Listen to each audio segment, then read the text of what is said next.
August 15 నుంచి అందరికీ free bus ఇస్తానన్నారు. చూడాలి. ఒక పక్క రాష్ట్ర బడ్జెట్ డబ్బులు లేవు అన్నారు. కానీ మన నియోజకవర్గాలు గోదావరి ఆనుకున్న ఎవరైతే ఎమ్మెల్యేలు ఉన్నారో అది కొవ్వూరు కానీ, నిడదవోలు కానీ, రాజమండ్రి సిటీ కానీ, రూరల్ కానీ, రాజనగరం కానీ ప్రతి ఎమ్మెల్యేకి రోజుకి ఇసుక అవినీతి మీద 10 లక్షల రూపాయలు వస్తుంది.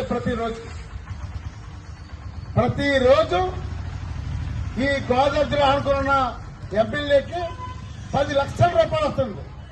ఎలాగా?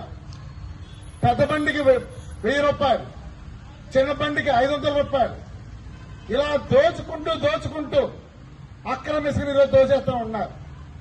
దీనికి మాత్రం డబ్బులున్నాయి, కానీ పేదవాడికి ఇల్లు ఇస్తే మాత్రం డబ్బులు లేవు. అంతేకాకుండా మద్యం మాఫియా కూడా, ఇసుక మద్యం మాఫియా కూడా ఈరోజు ఉద్యోగాలు ఈరోజు అమ్మేసుకుంటున్నారు.